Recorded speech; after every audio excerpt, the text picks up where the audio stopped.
A healthy Tyler Van Dyke and one of the best offensive lines in the country could cause issues for the Aggies against the Miami Hurricanes. You are Locked On Aggies, your daily podcast on the Texas A&M Aggies. Part of the Locked On Podcast Network, your team every day.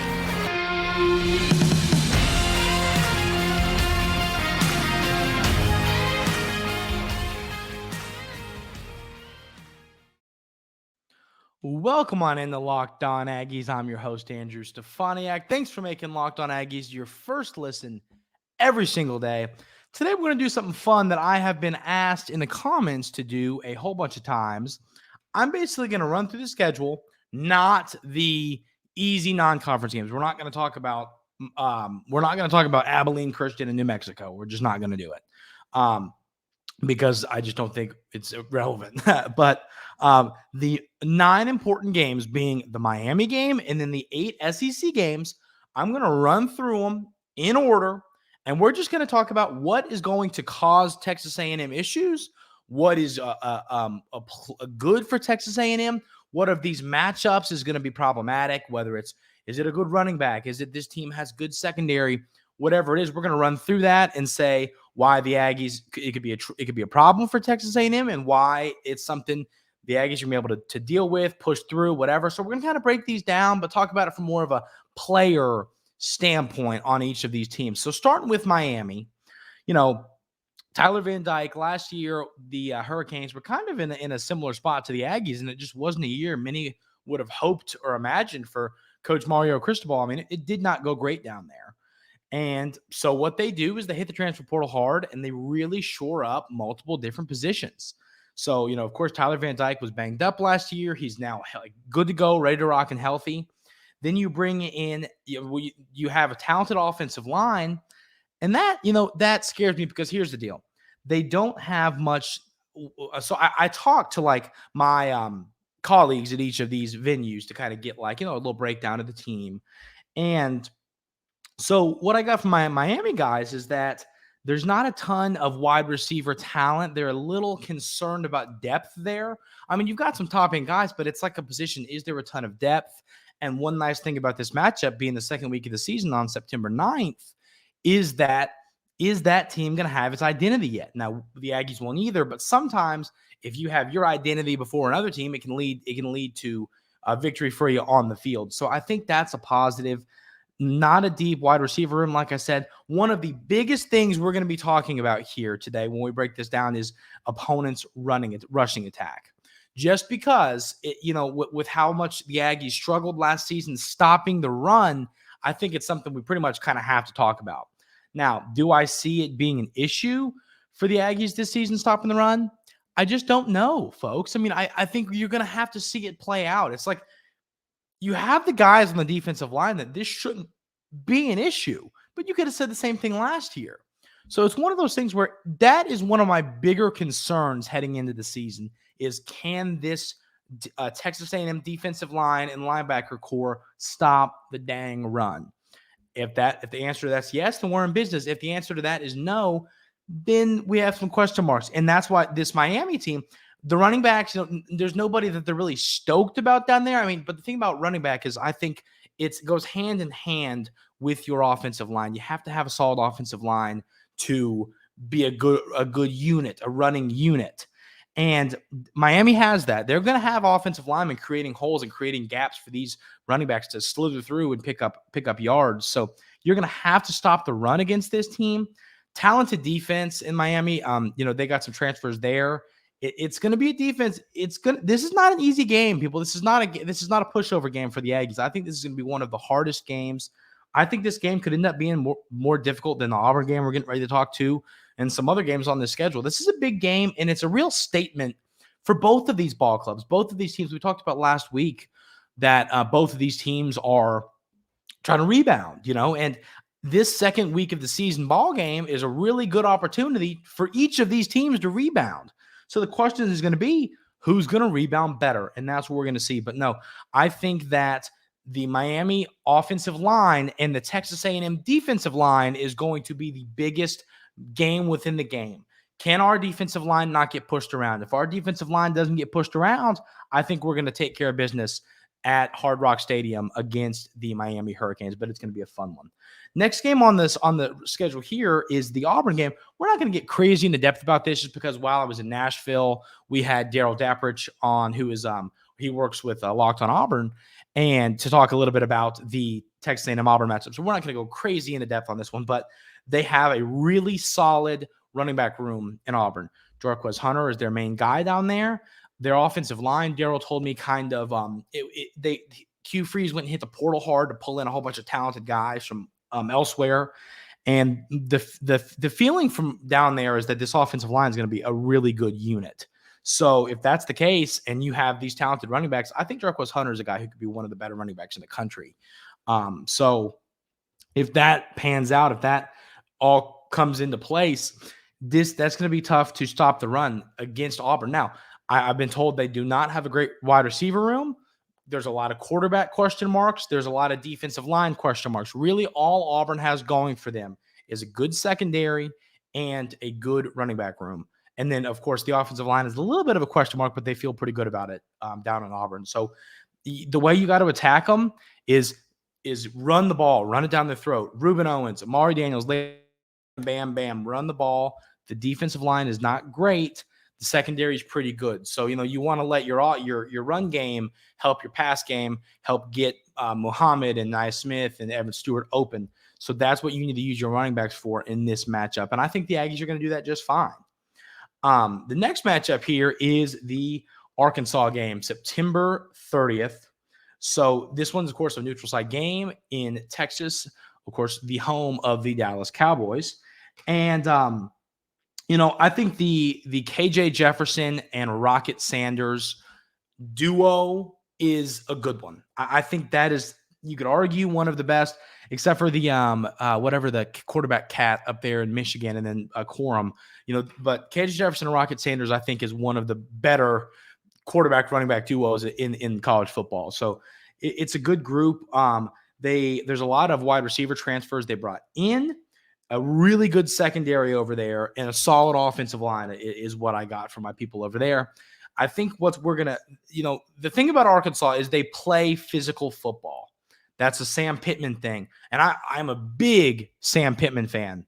I like the way he runs a football team. I think he's a good guy. I think he turns young men into good football players, into good older people. I think he's a good leader. He's a good person.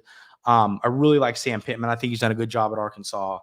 And, that's what I'm saying. He said physical football. We're going to beat you, and we're going to beat you physically. So you can't let them out-physical you. If you let them out-physical you, you lose. If you let the offensive line push you around and Rocket Sanders is just kind of like laughing at you running down the sideline, you are going to lose. You have got to be more physical than their offensive line. If you can be more physical than them in the trenches, this is a football game I think the Aggies win. If you get out physicaled, I think this is a game the Aggies lose. I really think it simply comes down to that. I think I'm a big believer in what happens in the trenches is a big deal. I think, which I don't think that's obviously not crazy, but a crazy take by any means. But you have to be physical in the trenches against these guys. It's one of the most physical teams in college football. You have to go out physical them. If you can do that, I think the Aggies win this one. But KJ Jefferson's a good quarterback. I go back and forth on him, on my opinions on him. I'm still not crazy high on him as some others are.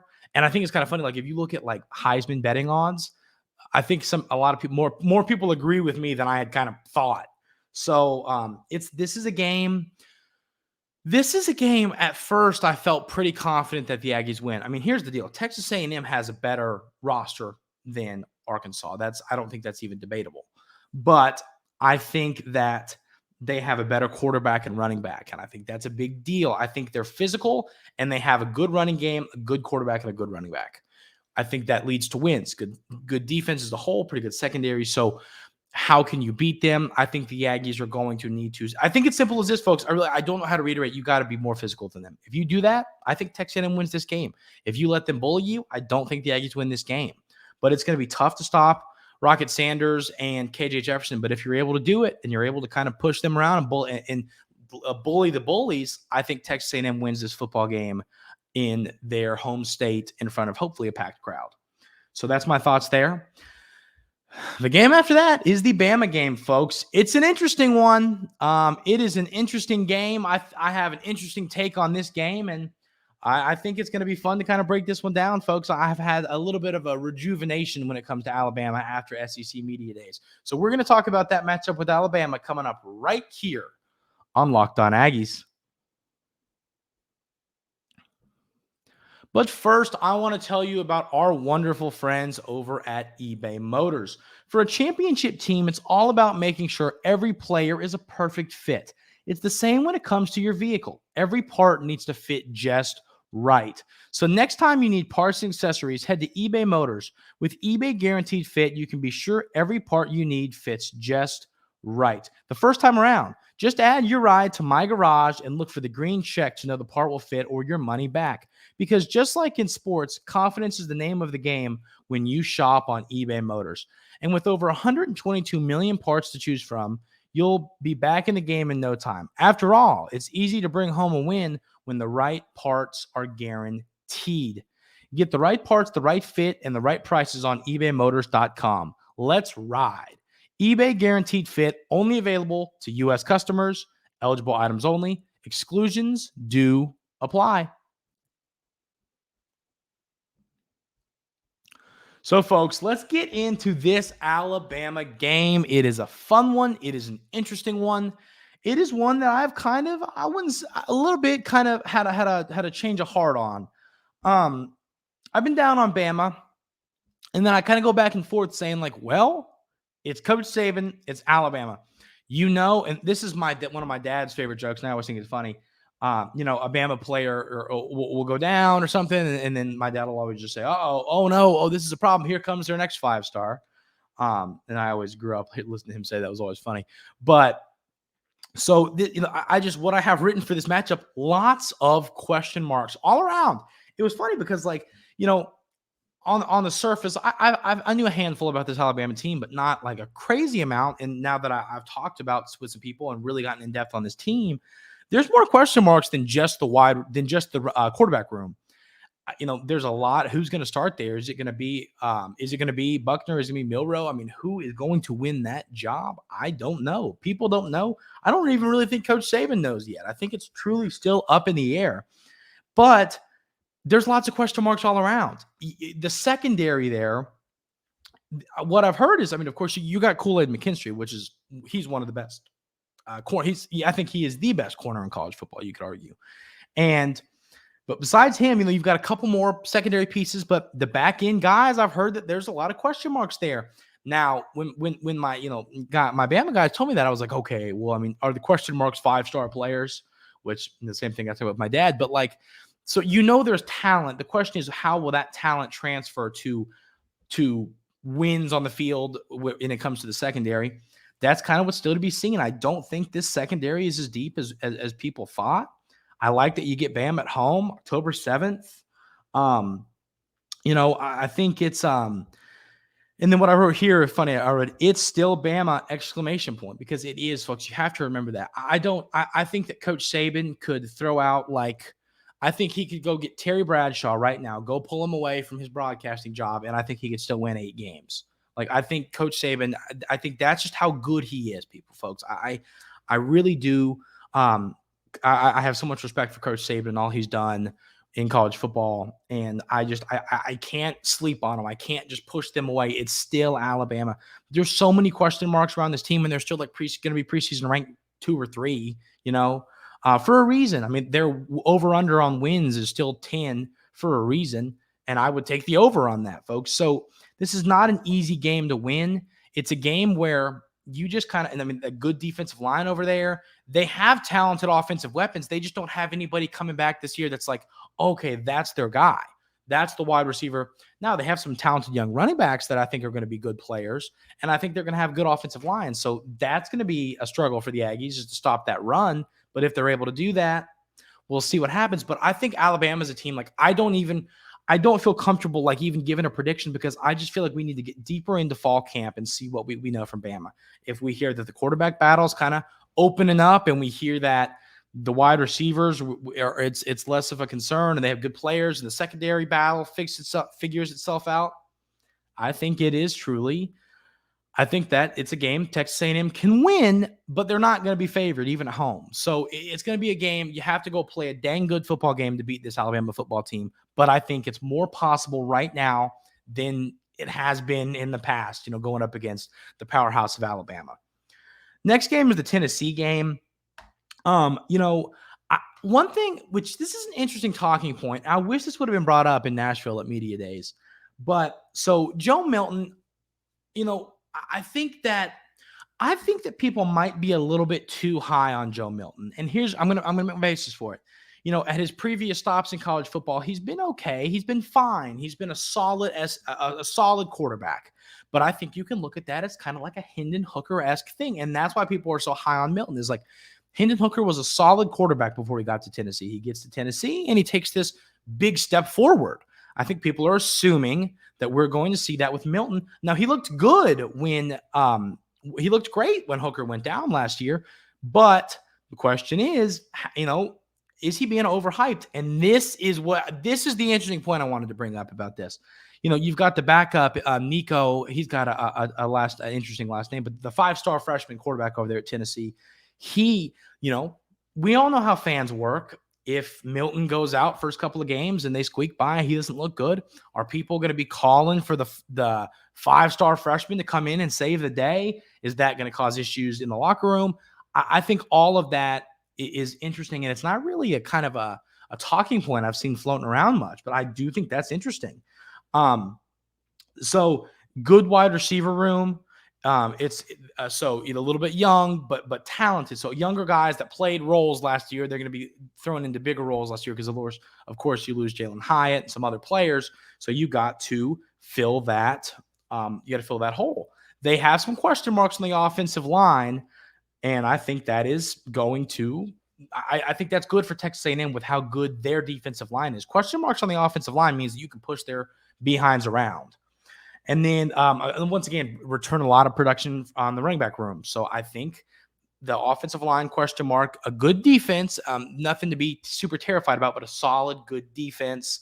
I think this key to this game is if Texas A&M's defensive line is able to push their offensive line around, get to Milton and stop the running game. And then if Connor Wigman is able to get the ball to some receivers, I think Texas A&M can win this game in Knoxville. I really feel that way.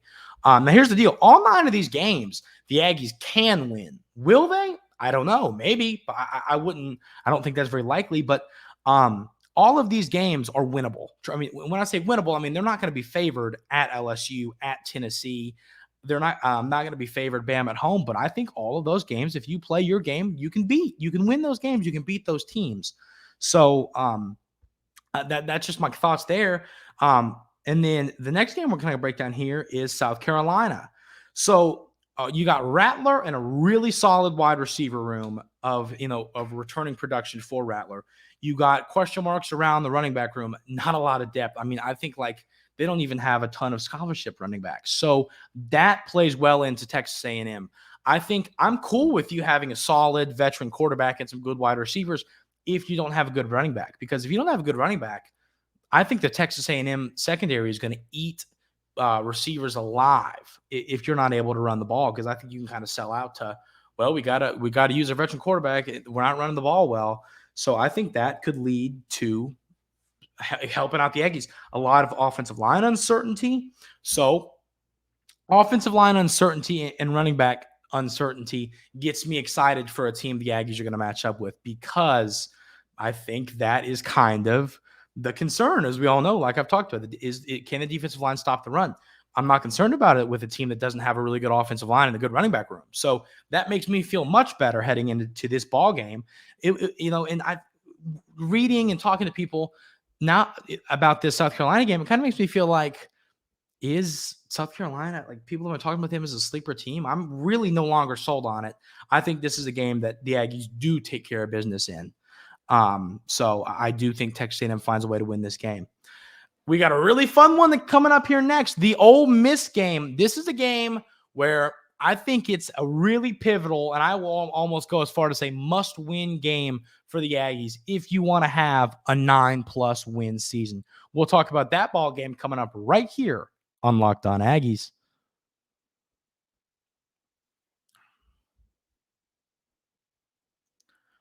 So, in this Ole Miss game, I have one thing written down, and it has 3 exclamation points behind it.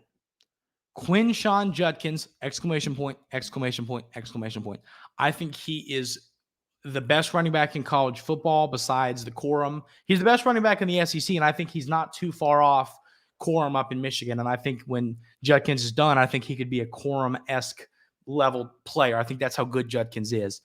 You have got to shut him down. And I feel like it's almost becoming repetitive of like the Aggies have to stop the run. This is different. Against this Ole Miss team and Judkins, you have got to shut them down.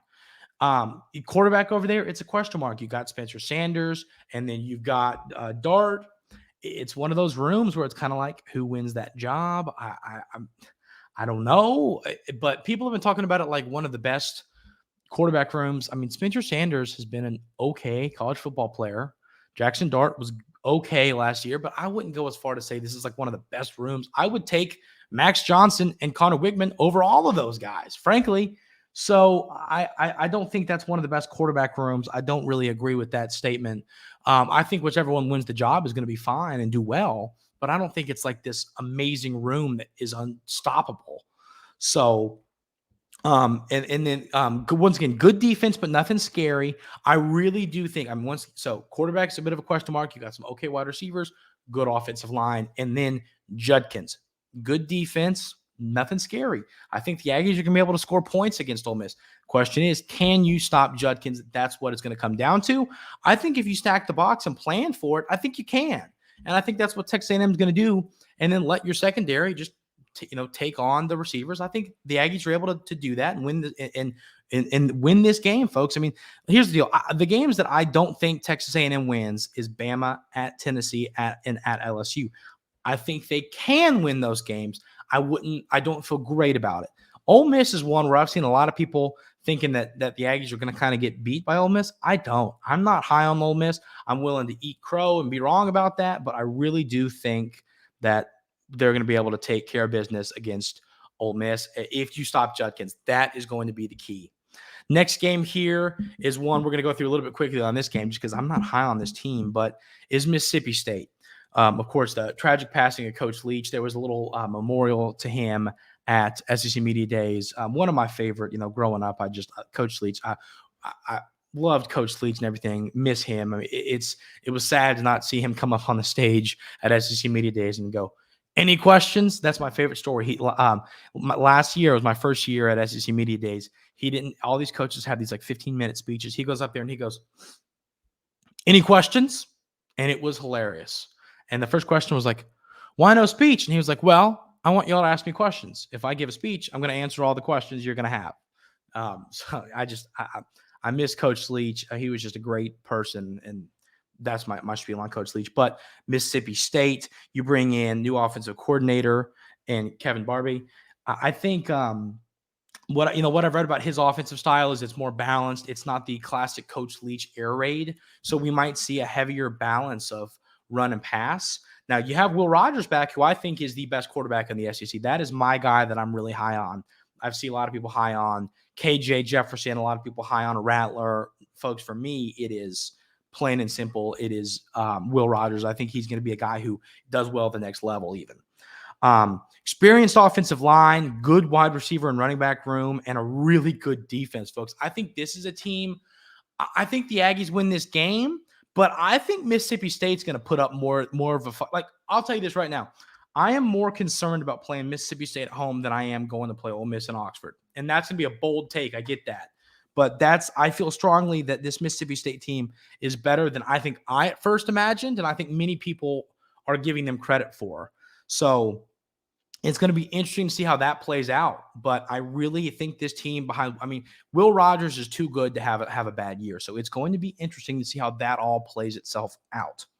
So a game that I wouldn't say that's going to be an easy win for the Aggies. I think they win it, but I think it's more challenging than many people are giving this game credit for. Last game, folks, is this matchup with the LSU Tigers down in Baton Rouge. Basically, the amount of returning players you have on this team is really scary, because for a team that won the West last year and then you bring back, it feels like everybody and their uncle. Holy moly. I mean, Jaden Daniels is an outstanding player. Another guy I think is going to be successful at the next level. Running backs are back. You had a couple of young offensive linemen last year that are now getting older. The defense, a lot of returning production, some guys that can get after the quarterback on that Tiger defensive line that, goodness gracious, I don't want to mess with. This is a good team and a tough place to play, folks. This is not a ball game I feel good about. I think that the way you stop this team is you shut down Jaden Daniels. Don't let him use his legs much. Don't let him get the ball out quick. The defensive line has to get pressure on Daniels. I think this is another game where physicality is going to be a big talking point. And then I think you have to move the ball on them. You have to move the ball on the ground. You have to get the ball to your talented core of wide receivers. I think if you do that, this game, you can win. You beat this team last year when they won the West. Now, of course, it was at home in front of your home crowd with one of the better environments of the college football season last year. But, now you have to go next year and play, not this year, and play them at their place in front of a crazy environment. Last game of the regular season, folks. This is not going to be an easy game. I think it's going to be one where the Aggies struggle, and I find it hard to see a world where they pick up this victory, but they beat this team last year, so it is in no way impossible. It's going to be interesting to see how this all plays out, but that's a ball game, folks, I am extremely concerned about. But once again, crazier things have happened. A pretty bad, not a really bad Texas A&M team beat this solid LSU team last season, so they can do it. That is going to do it for today's episode of Locked On Aggies, folks. I appreciate you tuning in. I've been wanting to do this for a while. Just was busy with moving and SEC Media Day, so it was fun to kind of get to break this down. We'll get more as we get closer to season in depth on actual, more player names and who in the secondary. So we'll get more into depth, player-wise, but I just wanted to give kind of a baseline, what each team is good at and why the Aggies are going to struggle against that. So it was fun to get to do that for you all. Last thing, I want to do a mailbag this Friday, so send me some questions in the YouTube comments. I'm going to I'll pin that in the YouTube comments for this show. So leave me a mailbag question, and we will go through that on Friday. That's going to do it for today's episode of Locked On Aggies. Please do me a favor, and if you head on over to YouTube and subscribe and leave the show a review on all your different podcast platforms, it helps me out and it helps the show out. I really appreciate y'all tuning in. It really does mean a lot. Have a great rest of your day, and we will see you tomorrow.